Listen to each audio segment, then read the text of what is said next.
gloire à l'agneau.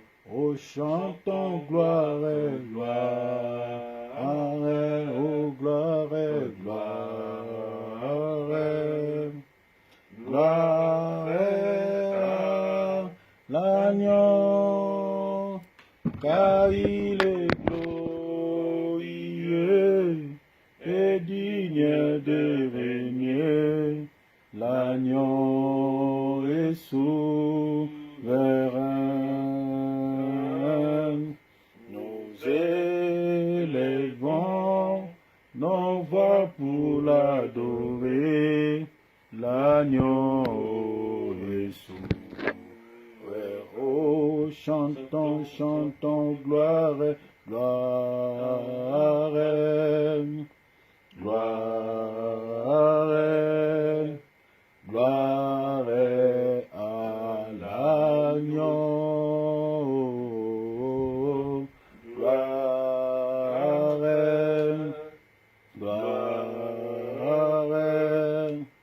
gloire à l'agneau, car il est glorieux et digne de régner.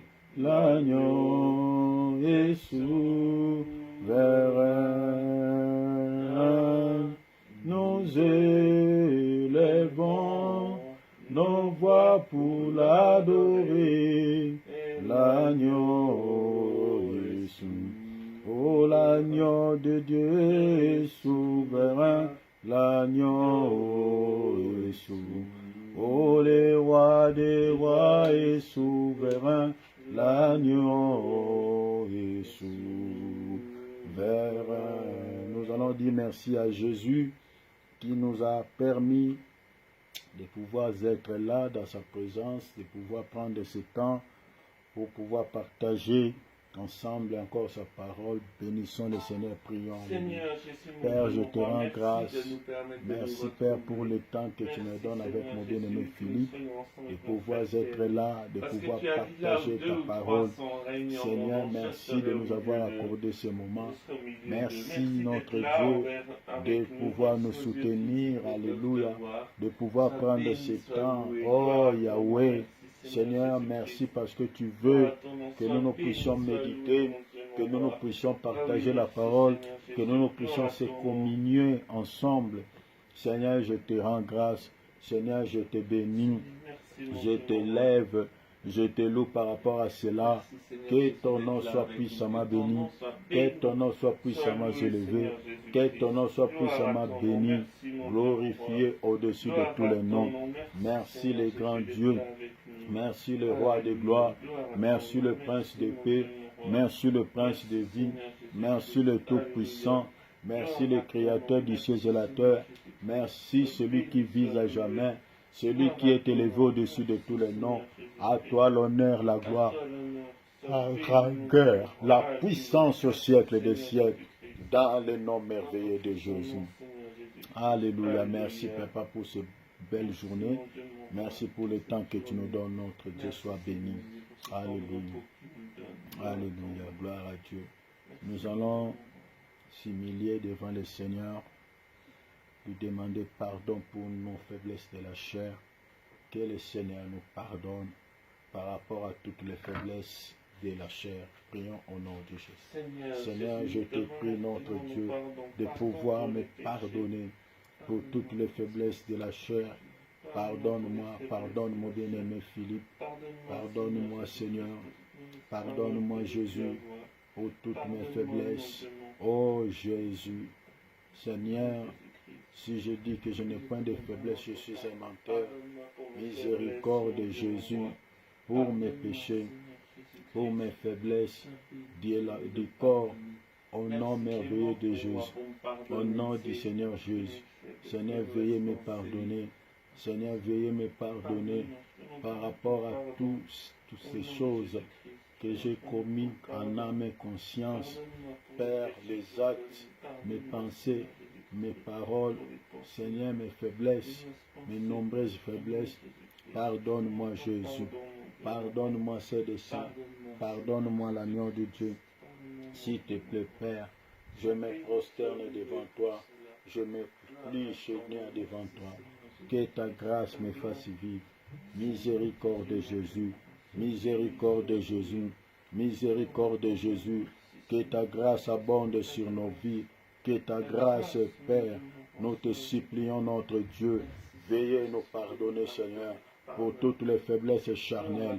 Dans le nom de Jésus, Seigneur, je t'en supplie. Ô Seigneur, sanctifie nos cœurs, sanctifie nos âmes, sanctifie nos pensées, sanctifie nos esprits. Au nom précieux de Jésus-Christ, au nom merveilleux de Jésus-Christ.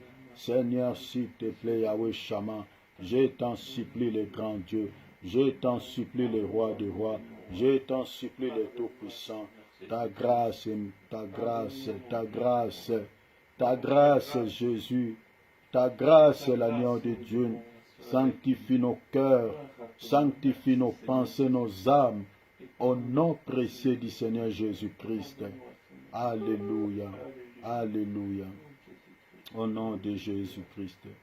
Nous allons pouvoir remettre ces moments entre les mains du Seigneur.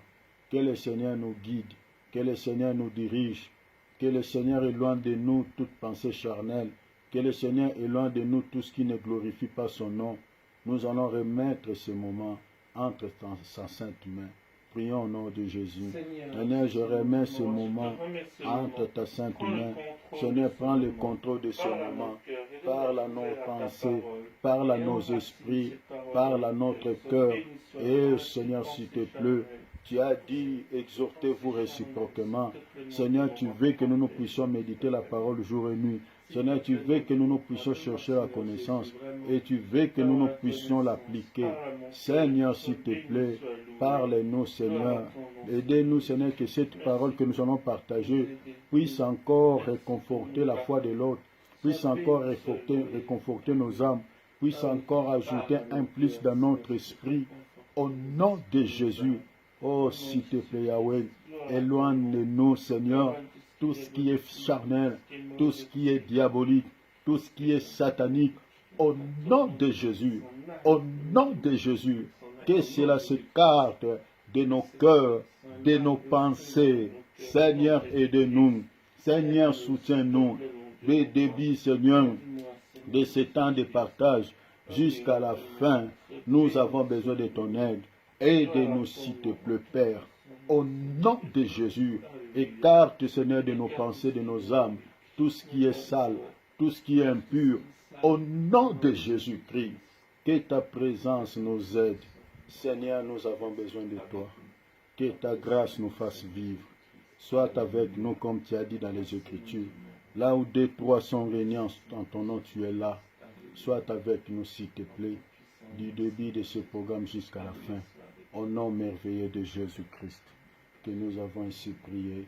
Merci, Seigneur Jésus-Christ. Amen. Amen. Amen. Acclamons le Seigneur. Quelqu'un qui a appelé pour la prière. Ouais. Il y a le bien-aimé Cyril qui est en ligne. Salut mon frère Cyril. Salut mon frère Cyril. Amen. Bonsoir, monsieur. Bonsoir mon bien-aimé Cyril. Dieu te bénisse mon frère. Dieu bénisse ta présence. Mais mon frère, je ne peux pas rester. Parce qu'il y a Lionel qui m'a invité avec d'autres frères là. D'accord. Donc je vais y aller. D'accord. Et je peux rester, mais juste quelques minutes, pas plus. Parce qu'il faut que je sois à 19h à côté. D'accord. Ah non, 17 minutes. Voilà. D'accord. D'accord. Pas de souci. Est-ce que vous avez préparé quelque chose? Vous nous édifiez et puis vous allez partir? Non, j'ai pas fini encore, mon frère. D'accord. Est-ce que vous n'avez pas d'autres sujets, mon frère Cyril, s'il te plaît? Non, j'ai pas d'autres sujets, non. Ok. Alors, le bien-aimé Philippe, toi, tu n'as rien préparé. Non plus, non. Voilà. Que Dieu nous aide à pouvoir préparer même quelque chose. Si on médite tous les jours la parole, on ne manquera pas quelque chose à dire. Hein? Parce qu'il y a beaucoup de sujets dans la Bible, il y a beaucoup de choses. Donc, que le Seigneur nous aide à pouvoir par semaine quand on médite la parole, de retenir quand même quelque chose, parce que c'est biblique. Le Seigneur veut que nous puissions s'exhorter réciproquement, mutuellement, continuellement. C'est le souhait du Seigneur vraiment. Donc le Seigneur dit, ma volonté ce n'est pas seulement la volonté de Dieu. Que Dieu bénisse ta présence, bien-aimé Junior. Merci, Amen. Bonsoir, mon frère Junior. Bonsoir, frère Philippe. Bonsoir, frère Cyril. Amen. Bonsoir à tous. Bonsoir. Donc le Seigneur veut que nous puissions méditer la parole nuit et jour. Lisons ensemble d'abord une écriture de Juge, Josué, Josué chapitre 1er. Ça c'est juste une petite interpellation pour nous tous.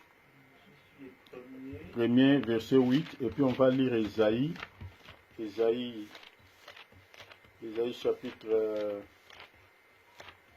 chapitre 34, je crois, verset 16.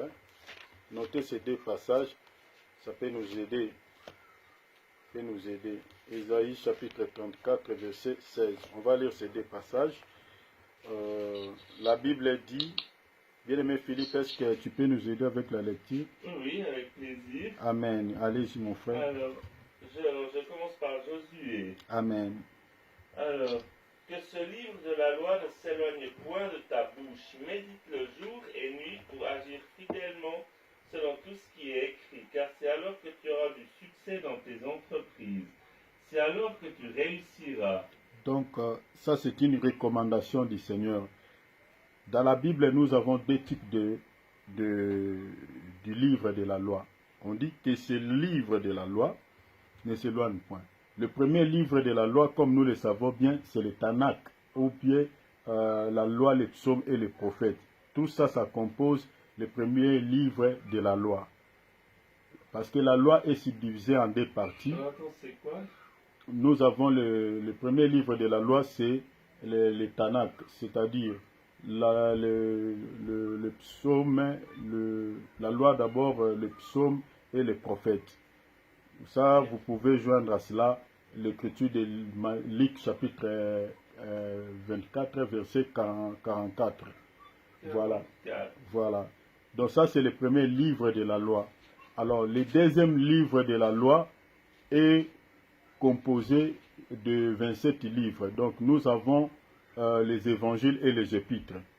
Parce que ça, c'est aussi le deuxième livre de la loi. Parce qu'il faut comprendre que la loi, nous avons la loi de Moïse et la loi de Christ. Si vous lisez Galates, chapitre, je crois, 6, vous allez voir que la grâce, c'est la loi de Christ. Maintenant, l'ancienne alliance, c'est la loi de Moïse. Parce que nous n'avons que deux prophètes majeurs, Moïse et Christ. Ce sont les deux selon Deutéronome 18. Donc, Moïse a inauguré l'ancienne alliance avec du sang des animaux, et Christ a inauguré la nouvelle alliance avec son propre sang, parce que lui-même, il était le véritable agneau qui devait être immolé pour la rémission du péché. Alors, donc, on dit que ce livre de la loi ne s'éloigne point de ta bouche. Nous, aujourd'hui, on utilise la loi de Moïse, y compris la loi de Christ, qui n'est rien d'autre que l'accomplissement de la loi de Moïse. Alors, ici, vous allez voir qu'on dit « ne s'éloigne point de ta bouche ». La bouche dont on parle ici, c'est la bouche de l'homme. C'est la bouche de l'homme. Donc, ne s'éloigne point de ta bouche. Cela veut dire quoi? Nous devons toujours confesser la parole de Dieu tous les jours. C'est ça, on dit, ne s'éloigne point de ta bouche. C'est-à-dire, nous devons prononcer la parole de Dieu tous les jours. C'est-à-dire, on peut prononcer la parole de Dieu en prêchant, on peut prononcer la parole de Dieu en partageant la parole, on peut prononcer la parole de Dieu dans les assemblées, c'est-à-dire que l'occasion soit favorable ou non, on peut parler de Christ. Prononcer la parole de Dieu. On dit, ne s'éloigne point de ta bouche. Un chrétien qui peut passer toute la journée ne pas parler de Christ, je ne sais pas, c'est qu'il y a un problème. Parce que moi, ça me vient souvent automatique. Tu le sais, mon frère Philippe, quand on est ensemble, c'est automatique. On peut parler même quelque chose de politique, mais la parole de Dieu va toujours entrer dedans. Ça vient comme ça. Alors, on dit, médite-le jour et nuit. Donc, c'est une recommandation. On dit, médite-le jour et nuit. Donc c'est-à-dire, on ne peut pas passer les 24 heures, c'est ça au fait le langage, finir les 24 heures que Dieu nous donne, sans lire même une portion de l'écriture. Donc c'est-à-dire, un chrétien qui veut que son âme soit nourrie, parce que la nourriture de l'âme, c'est la parole. Comme vous le savez bien, on mange par l'oreille et par la vue. Amen. Vous voyez? Et plus aujourd'hui, l'oreille, on mange peut-être peu, mais beaucoup de gens mangent beaucoup de mauvaises choses par la vue. Et la vue a une grande influence sur l'âme d'une personne. Comme vous le savez, c'est une grande porte par laquelle où le bien ou le mal peuvent entrer à loger nos âmes. Et beaucoup de gens sont possédés par des esprits, comme on le dit souvent, que c'est par la vue. Parce que c'est vraiment une grande porte, c'est comme large. Parce que l'oreille, bon, on peut écouter des choses mauvaises, ça peut ou ne pas vraiment forcément avoir les influences dans votre vie. Mais avec la vue, les yeux, oh là, personne n'est épargné. Donc c'est par la vue, les informations souvent sont très sensibles. Donc, et ça peut affecter nos âmes. Alors, on utilise aussi l'oreille. Mais ici, on dit médite-le jour et nuit. C'est-à-dire, on ne peut pas finir les 24 heures que Dieu nous donne sans méditer sa parole.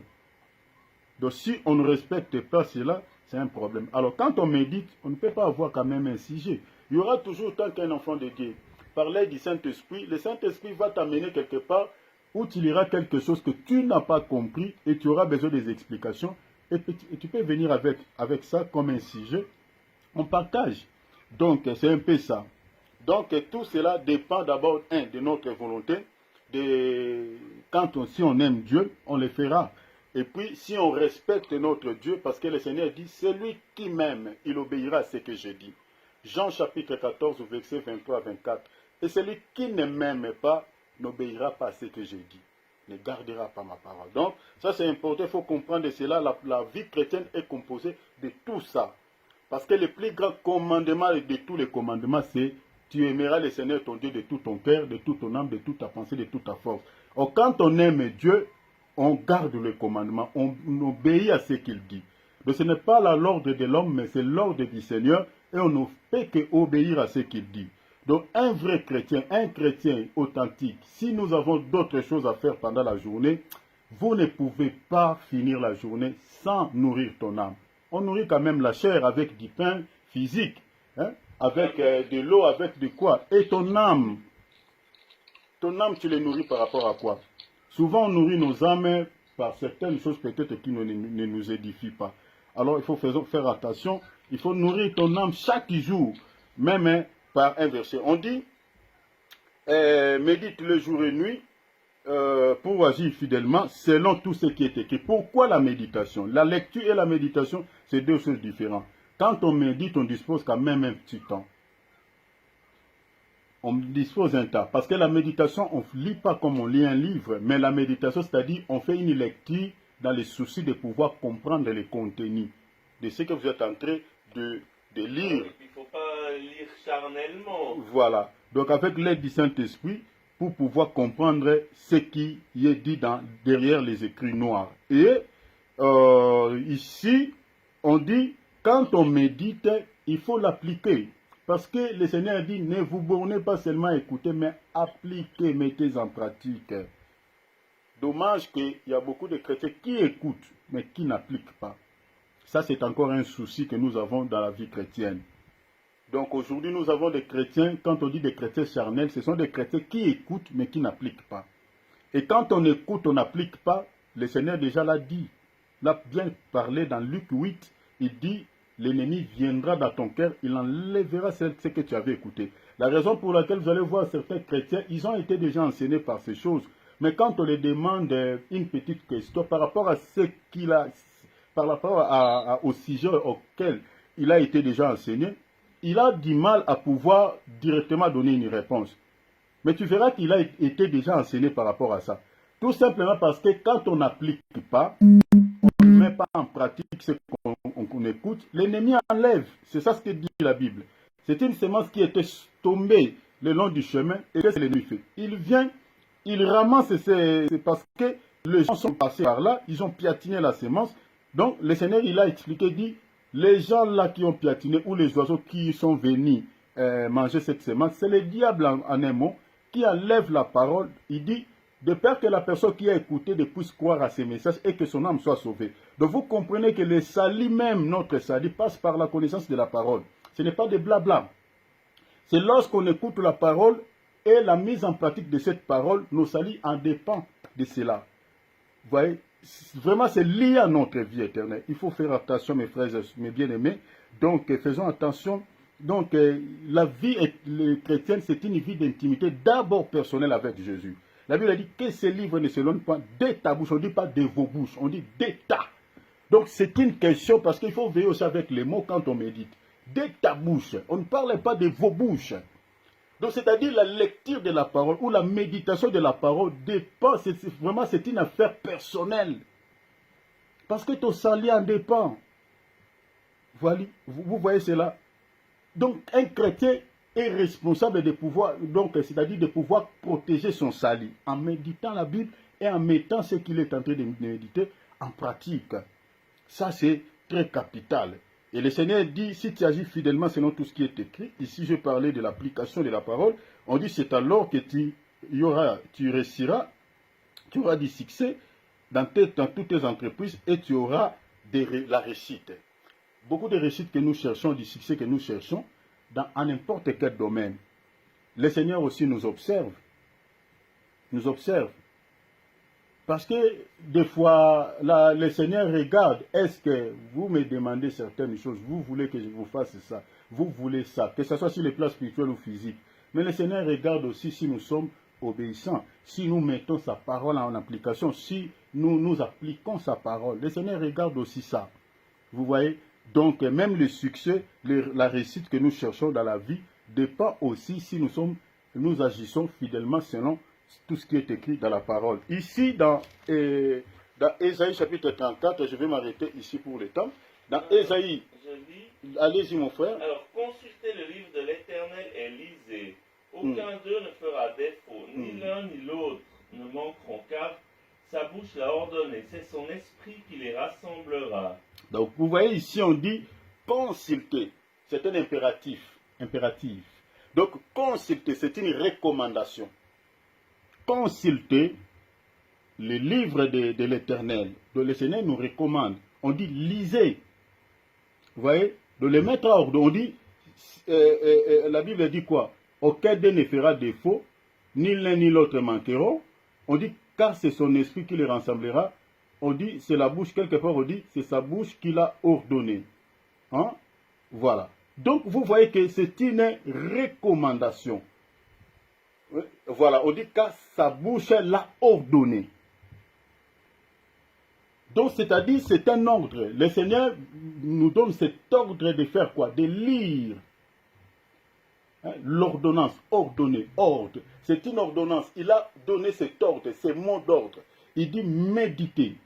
Lisez. C'est sa bouche qui l'a ordonné. Donc, c'est-à-dire, quand on médite, nous sommes en train de se mettre en ordre.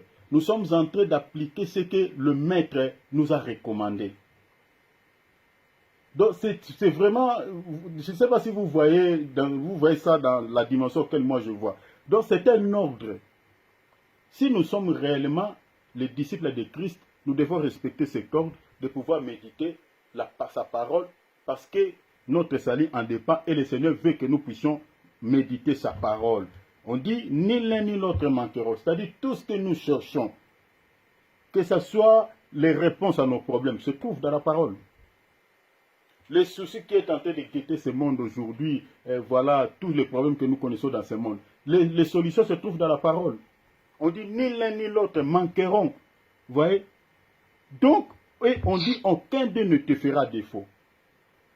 La parole de Dieu ne peut que sauver la vie d'une personne. C'est-à-dire, quand on médite la parole de Dieu, on ne perd pas le temps. Quand on médite la parole, il n'y a pas quelque chose que tu vas détester, qui va te faire mal, mais plutôt, c'est pour ton bien. Parce que la Bible dit, aucun d'eux ne te fera défaut. Donc, c'est pour nos biens, notre bien. Donc, il y a de l'intérêt de méditer la parole. Donc, c'est un peu ça, je m'arrête là. Je ne sais pas s'il y a quelques questions par rapport à cela. Et puis, il nous reste quelques minutes. Et puis, nous allons continuer. Je ne sais pas. Quelques questions par rapport à ça. Ça, c'est juste une introduction que je fais par rapport à la méditation de la parole.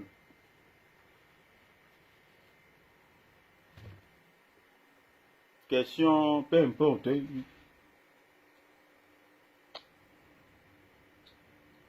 Mon bien-aimé Cyril, comme tu as dit pour le temps, je ne sais pas si tu peux, je ne sais pas. Donc, juste, moi j'avais une question sur un verset que je ne comprends pas en fait.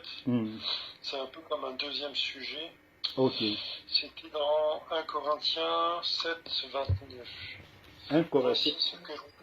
Ouais, attends, je vais le lire. Allez-y, mon frère. Donnez-nous les passages pour nous qu'on vérifie. 1 Corinthiens 7, 29. Ok. Je vais le lire, je l'ai là sous les yeux. Ok, allez-y, mon frère. Voici ce que je dis, frère, c'est que le temps est court, que désormais ceux qui ont des femmes soient comme n'en ayant pas. Et ça, j'ai du mal à comprendre ce verset. Est-ce que c'est par rapport à la vie après la mort? 1 Corinthiens chapitre 7, verset 29. Hein? Ouais. Voici ce que je dis, frère, c'est que le temps est court, que désormais ceux qui ont une femme soient comme n'en ayant pas.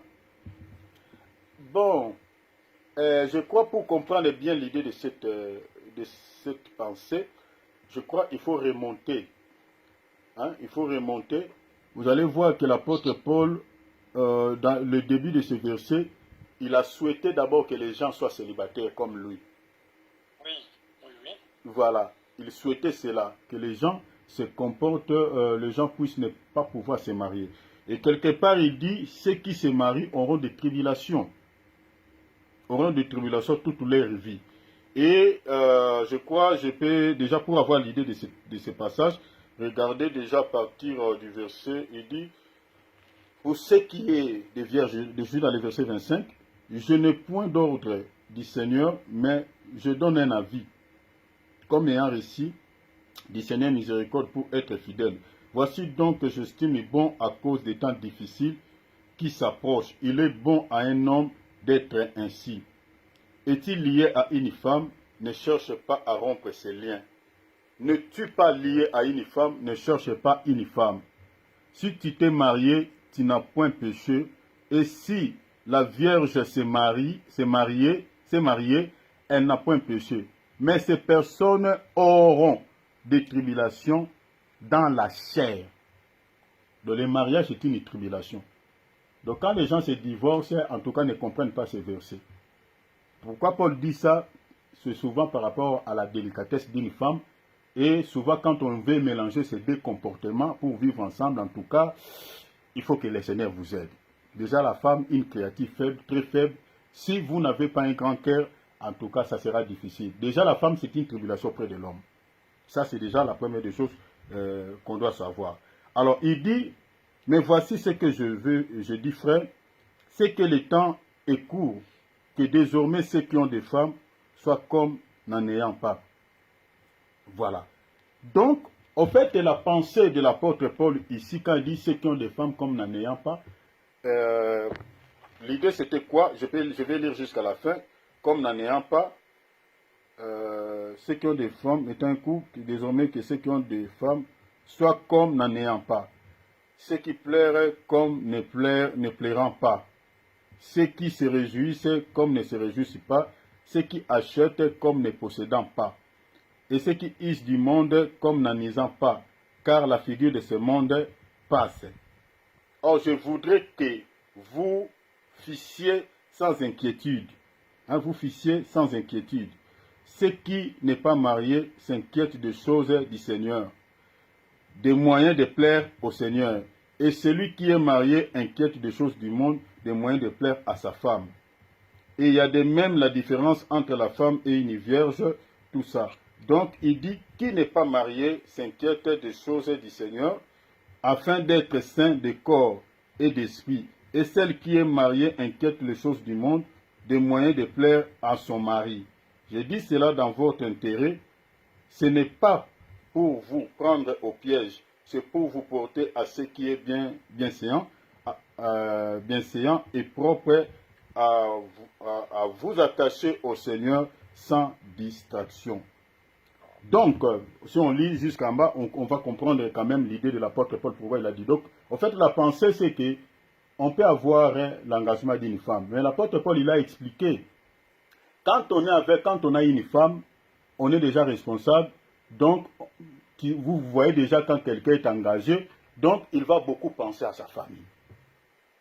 Comme nous là. Déjà la tête tourne tous les jours. Tu regardes déjà le matin, quand vous vous réveillez, tu dois savoir comment ils se sont réveillés. Est-ce que tu as fait ceci? Est-ce que tu as fait cela? C'est différent avec un célibataire. Quelqu'un qui n'est pas marié. Quelqu'un qui n'a pas peut-être d'enfant. Lui, il pense autrement. Et s'il sert le Seigneur, une telle personne, donc il va servir le Seigneur sans inquiétude. Parce qu'il n'y a pas quelque chose qui l'inquiète. Maintenant, déjà, une personne qui est mariée, il a des inquiétudes déjà, des soucis déjà par rapport à sa famille. Et s'il ne prend pas soin des siens, principalement ceux de sa famille, donc la Bible dit, il est pire qu'un infidèle. Mais maintenant, pour que ces gens-là servent le Seigneur, que doivent-ils faire pour servir le Seigneur? Donc il faut, en un mot ici, je peux utiliser peut-être un autre langage, l'équilibre. C'est ça en fait la pensée de l'Écriture. Il faut qu'il y ait l'équilibre. Tu peux avoir la famille, mais tu peux servir le Seigneur comme si tu es un célibataire. Vous voyez? Mais là, mon frère, il a dit, il faut faire comme si on n'a pas de femme, c'est compliqué. C'est ça ce qu'il a dit, comme n'en ayant pas une femme. C'est-à-dire, parce que quand on dit comme, il n'affirme pas, hein.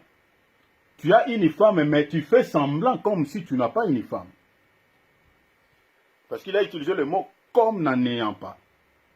Bien que tu es marié, mais tu fais comme si tu n'as pas. C'est-à-dire, à un certain moment, on peut aussi, je vais utiliser quel langage comme, c'est-à-dire, tu as la famille, mais tu peux abandonner pendant un temps peut-être. Pas totalement abandonner, mais tu peux un temps consacrer un temps au Seigneur. C'est-à-dire que tu laisses un peu ta famille comme ça entre les mains du Seigneur, mais tu peux te donner aussi au service de Dieu, comme si tu n'as pas une famille. Mais quand même, tu as quand même l'œil, tu as quand même l'oreille. Au fait, c'est ça, au fait, ce que j'ai compris. Parce qu'il a utilisé le mot comme, hein, comme n'en ayant pas. Ah, et puis la parole dit aussi, il y a un temps pour tout.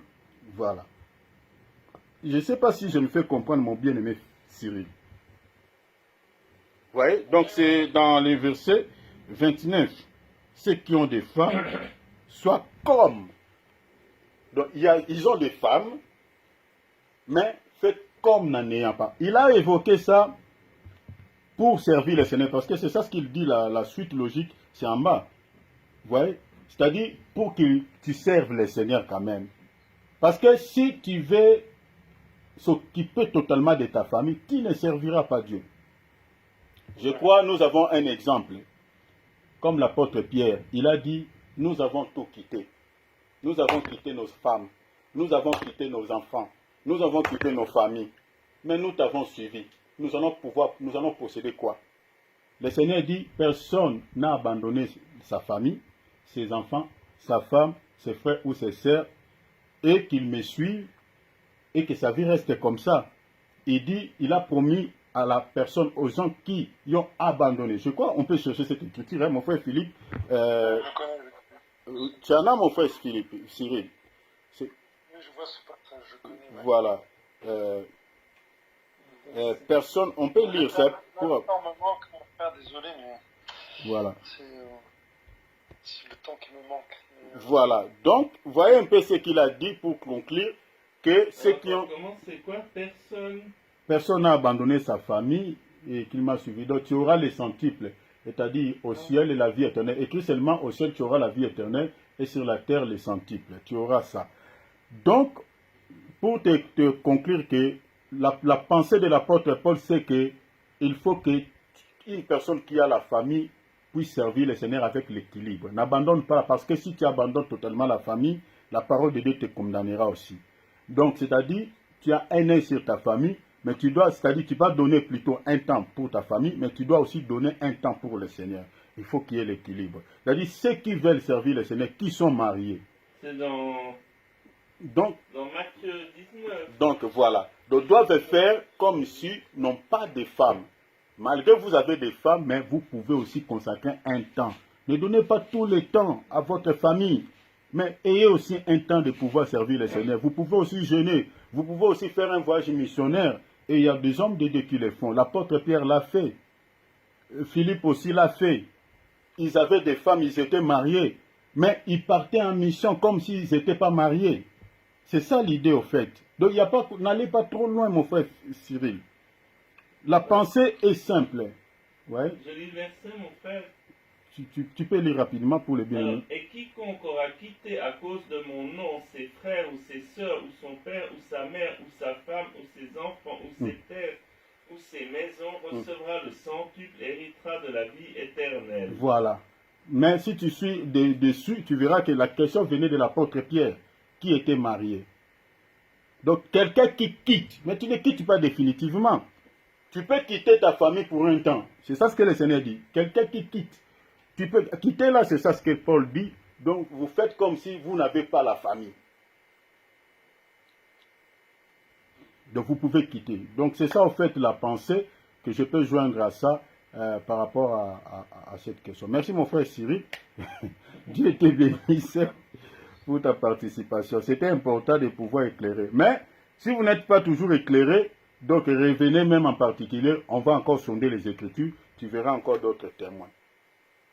Si, mais je t'envoie une petite prédication qu'on m'a envoyée là. Ouais. Et tu me diras ce que tu en penses. Mais... Amen. Pas de souci. Je pense qu'il y a des erreurs, mais on en reparlera, quoi. D'accord, pas de souci, mon frère Cyril. Pas de souci. Ok. Bien-aimé Junior, il y a une question. Désolé, moi il faut que je m'enfuis. D'accord, allez-y mon frère Cyril, allez-y. Bonne soirée, mon frère Cyril. Ouais.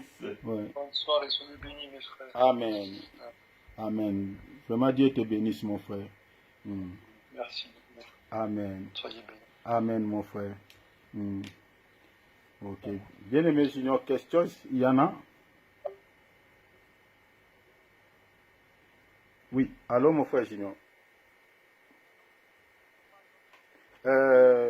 Ton micro, hein, il y a un petit souci. Vous avez l'écouteur, hein, je pense, parce qu'on t'attend quasiment pas. On t'attend pas vraiment. Je crois qu'il a un souci avec le micro. On n'entend pas. Allô, bien-aimé Junior.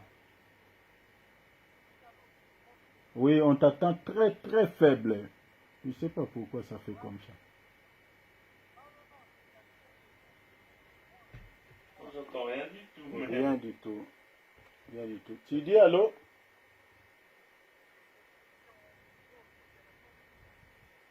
D'accord. Donc, il faut mettre à l'oreille. Il dit son micro s'est cassé. Donc, voilà. Ok, merci beaucoup, bien-aimé Junior. Mais tu nous écoutes quand même bien. D'accord, donc lui, il nous écoute très bien. Voilà, sauf que le bien-aimé Philippe ne t'attend pas. Donc, bien-aimé Philippe, est-ce que tu as une question par rapport? Il nous reste presque 18 minutes. Par rapport, mais il y a quand même, je voudrais apporter une petite précision au sujet des... Alors ça se trouve dans Romains 7. On parle, qui nous parle au sujet des rapports entre hommes et femmes. Je crois que c'est dans Romains 7, si je ne me trompe pas. On nous dit que ne vous privez pas l'un de l'autre. Bien que si vous vous privez l'un de l'autre pour vaquer à la prière, faites-le d'un commun accord. C'est de peur que Satan ne vous tente.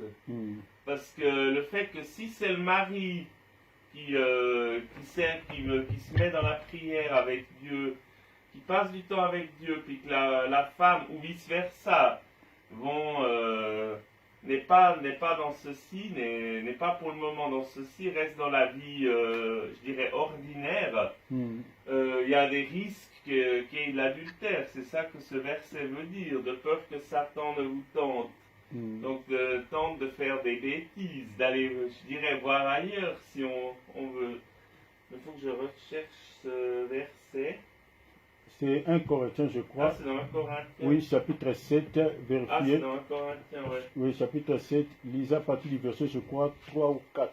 1 Corinthiens 7. Hmm.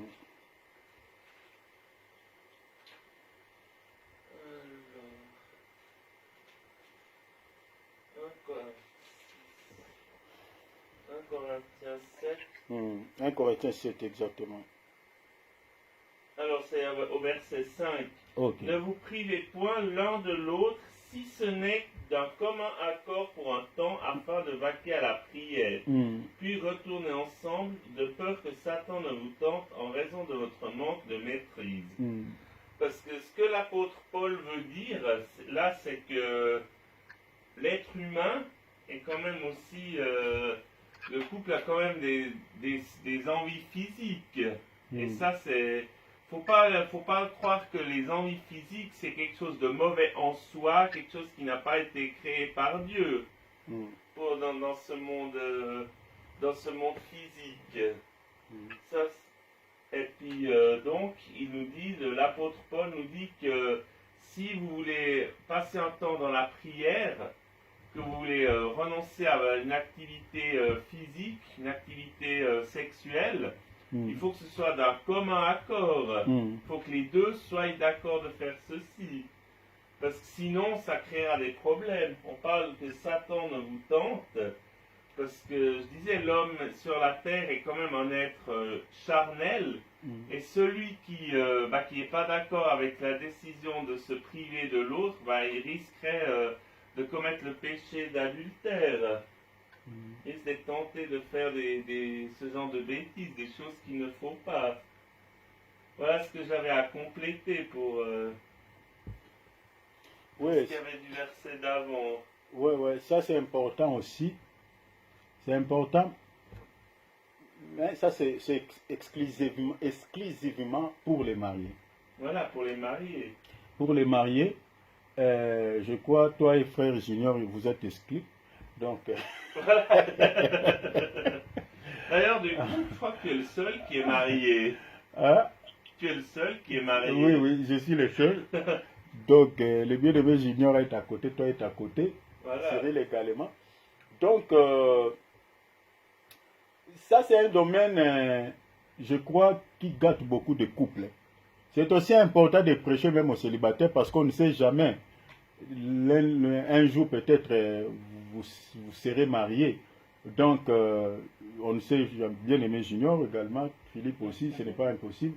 Donc, c'est un domaine qui demande en tout cas que les personnes soient matures d'abord et puis enseignantes.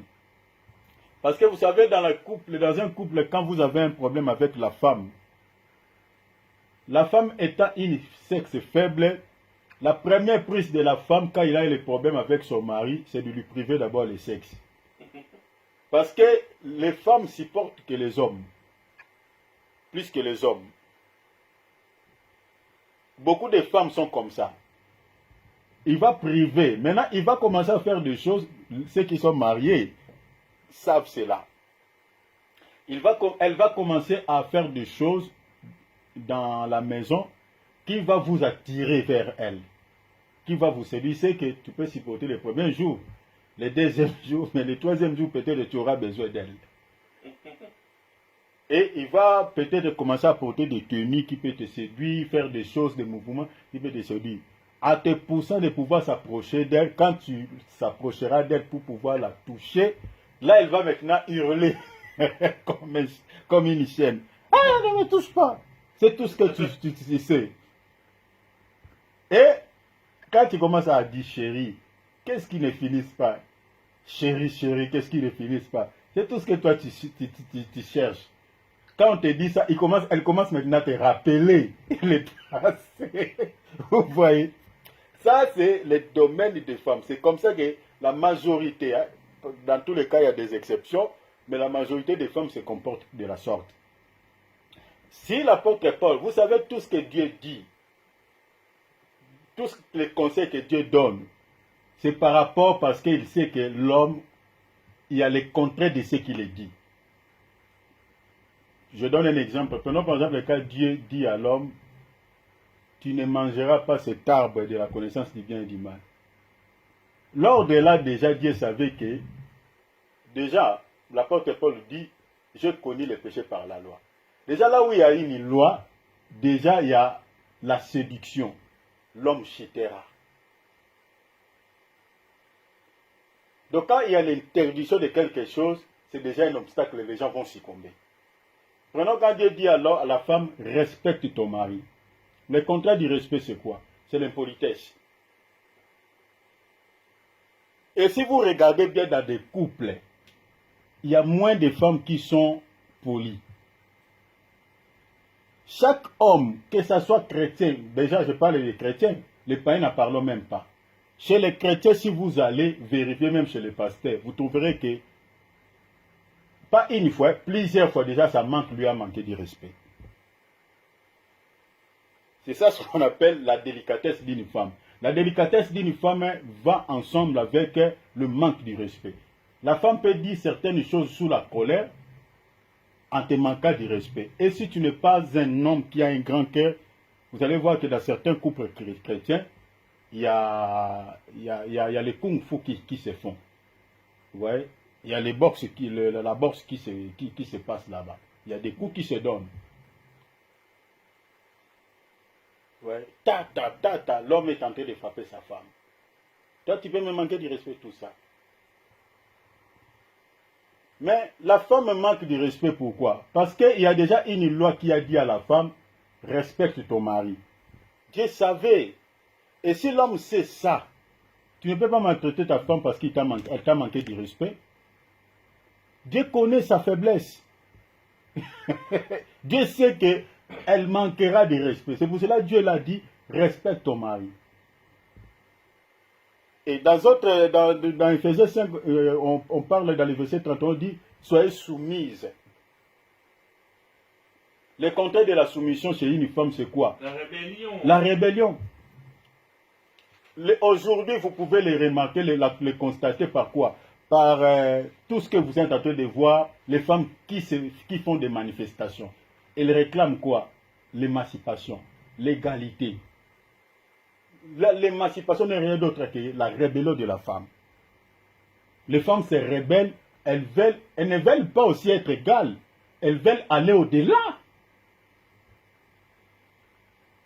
C'est ça ce que les femmes cherchent. Elles ne veulent pas en réalité l'égalité, mais elles veulent aller au-delà de l'égalité. Prendre la première place que l'homme. Vous voyez que certaines femmes, quand l'homme fait quelque chose, même si cela n'est pas faux, s'il y a des lois qui les soutiennent, prenons par exemple en Europe, qui maltraitent plus les hommes, en Europe, la plupart des cas, ce sont des femmes. Est-ce qu'une telle créature, vous pensez qu'elle cherche l'égalité entre elle et l'homme? Non. Elle cherche de maltraiter l'homme, de prendre la place de l'homme. Et le diable connaissant cela, parce que l'autorité de l'homme est naturelle. L'homme est le chef de la femme depuis Genèse. Dieu avait dit à l'homme dominer sur toute la création. Et dans les livres de 1 Corinthiens 11, Dieu dit l'homme est la chef de la femme. L'homme est la tête et la chef. Donc c'est-à-dire, l'homme peut avoir de l'argent ou ne pas. Vous dans 2 Corinthiens 1 Corinthiens 11. 1 Corinthiens 11. Ouais. Donc l'homme peut avoir l'argent ou pas. L'autorité que Dieu l'a donnée sur la femme, elle est naturelle. L'autorité de l'homme chez la femme, c'est naturel. C'est pour ça que vous voyez que aucun homme, qu'il soit pauvre, moyen, riche, n'accepte que la femme puisse prendre le dessus sur lui. Aucun homme. Même s'il ne travaille pas, s'il vit avec sa femme travaille. Vous allez remarquer cet homme-là, même les hommes qu'on appelle des gigolos. Souvent, vous allez voir que l'un des 4 matins, ça va toujours péter. Parce que l'homme se sentira, ça n'est trop. Je me rabaisse un peu pour qu'il y ait l'équilibre, tu comprends, mais à un certain moment, il finira par frapper cette femme qui la nourrit. Il finira par faire peut-être quelque chose, il dit ça n'est trop, et il partira. Donc l'autorité de l'homme, c'est naturel. C'est naturel. Alors, tout ce que Dieu a dit à la femme, la soumission, le respect, le contraire de ces choses-là, c'est la rébellion, c'est l'impolitesse. Et c'est ça ce qu'aujourd'hui, c'est ça ce qu'on vit aujourd'hui avec les femmes que nous avons dans les mariages, les femmes que nous avons aujourd'hui, mes bien-aimés. Donc, il y a l'impolitesse, il y a le manque du respect, voilà, il y a la rébellion, les femmes se rebellent chaque fois, ils veulent toujours prendre la place de l'homme, le dessus, tout ça. Alors, cette parole-là que Paul a dit, que ne se privez pas l'un l'autre comme tu as dit. Moi, je crois que l'apôtre était sage. Il a dit ça, c'est aussi pour l'homme. C'est aussi pour l'homme. L'homme peut priver aussi à sa femme de pouvoir lui donner son corps. Mais beaucoup plus, c'est pour les femmes. Parce que les femmes sont championnes dans ces domaines-là. Surtout quand vous avez un petit problème. Elle va te priver. Tu n'auras pas ça. Vous dormez dans un même lit. Elle va dormir presque toute nue. Hein. Elle dort toute nue. Tout ça pour t'attirer vers elle. Mais sachant que si tu t'approches d'elle, elle va hurler. Ne me touche pas. Ne me touche pas. Mais c'est elle qui te provoque. Et c'est pour ça que vous allez sentir dans certains couples, le matin, l'homme est en train de frapper sa femme. Parce qu'elle a provoqué d'abord, elle a séduit toute la nuit. Elle refuse de lui donner son propre repas. Et comme finalité, elle la tabasse. Moi, j'étais marié, j'ai donné de l'argent dans votre famille, j'étais marié. Toi, tu ne peux pas me priver. C'est mon corps. Si tu veux récupérer ton argent, allez voir mes oncles, récupère ton argent. Il peut te manquer du respect. Ça, c'est les femmes. Donc, il faut comprendre ça. Et l'apôtre Paul a donné. Alors, les chrétiens ou les chrétiennes connaissant ces choses, même s'il y a un petit souci, ne peut pas priver à son mari les rapports sexuels. Ne peut pas les faire.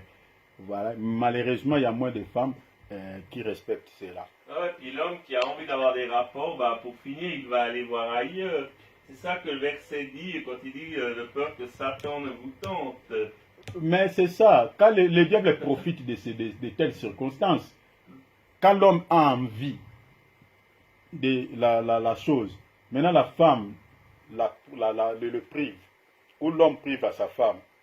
Maintenant vous voyez comment vous êtes en train d'exposer et de s'exposer l'un l'autre.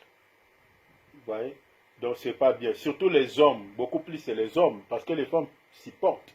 Mais souvent l'homme, quand la femme lui prive les rapports sexuels, ceux qui n'ont pas Dieu, souvent ils tombent dans l'adultère. Ils vont voir ailleurs. Vous voyez? Donc c'est un conseil vraiment applicable aux couples et aux femmes qui font de telles choses quand il y a un petit souci, qui privent à leur mari les rapports, ou les hommes qui punissent leurs femmes de cette manière, donc doivent se repentir comme la Bible nous le montre, pour ne pas exposer l'autre à pouvoir tomber au piège de l'ennemi. Donc voilà un peu ce qu'on avait. Je ne sais pas s'il y a des questions ou on peut clôturer, parce qu'on a fait presque 1 heure. Alors, pour conclure, je vais dire que l'homme, il ne doit pas profiter du fait qu'il est chef de la femme pour la tabasser. C'est pas biblique, ça. Parce que d'ailleurs, Jésus, quand les pharisiens ils voulaient lapider la femme adultère, il pensait aussi qu'il disait, ah ben oui, elle a fait une bêtise, allez-y, lapidez-la. Ben, c'est pas ce qu'il a dit, Jésus. Il a dit que celui qui n'a jamais péché jette la première pierre. Voilà. Voilà ce que je dirais en guise de conclusion. Voilà, ça c'est important. Donc les hommes qui tabassent leurs femmes, on les condamne. Parce que c'est une créature très faible. Très très faible. La femme, tu peux la tuer juste par un seul coup. Ah bah oui. Ce sont des créatures très très fragiles. Partout où tu peux donner un coup à une femme, elle peut mourir subitement. Je crois que même une fois, j'ai entendu dire un homme qui avait donné une gifle à sa femme, et la gifle l'a tué. Voilà. Donc, la femme, tout ce que Dieu a donné à la femme comme défense dans sa bouche, c'est la langue. C'est la langue. C'est sa langue. Elle peut te blesser le cœur par sa manière de parler, la langue. Et tout simplement pourquoi? Parce qu'elle est la seule qui a eu la conversation avec les serpents. Vous comprenez cela? Elle a eu, parce que les serpents se défendent dans sa bouche. Le serpent ne parle pas. Le serpent n'a pas de jambes, n'a pas de pieds. Sa défense se trouve dans sa langue, dans sa bouche. Donc si tu provoques les serpents, c'est sa bouche qui va te tuer. C'est sa bouche. Et c'est ça ce que le serpent a communiqué à la femme lors de leur conversation. Ça me vient maintenant là. Donc, parce que la femme, c'est elle qui a eu la conversation avec le serpent que j'explique Satan. Donc le serpent lui a contaminé de sa langue. Ouais. Parce que le serpent se défend dans sa langue. Et la femme aussi, si l'homme veut se battre avec sa femme, les femmes souvent utilisent, ne commencent pas à battre, utilisent souvent la langue. Toutes les femmes, quand il y a un petit souci avec son mari, c'est la bouche. Vous voyez, c'est la langue. Donc c'est un peu ça, ce que je pouvais compléter. Et l'homme, si un homme sait ça, en tout cas doit être prudent, très prudent de ne pas pouvoir tabasser sa femme, qui le fera du mal pour rien. Laissez-lui terminer à parler, soit tu sors. Et quand il va revenir, sa colère va s'apaiser. Et puis tu peux lui caresser. Si tu connais ta femme, tu lui achètes un truc, tu le ramènes. Parce qu'ils sont comme des enfants. Tu demandes, chérie, pardon. Même si tu as raison. Tu demandes seulement, chérie, pardonne-moi pour l'acte que je fais. Vraiment, pardonne-moi, mon amour. Et si tu lui demandes pardon, cette nuit-là, vraiment c'est bien passé. Il peut te servir même les rapports cette nuit même là. Et puis ça revient à la normale, quoi. Voilà, les femmes sont comme ça. Donc il faut savoir comment vivre avec la femme.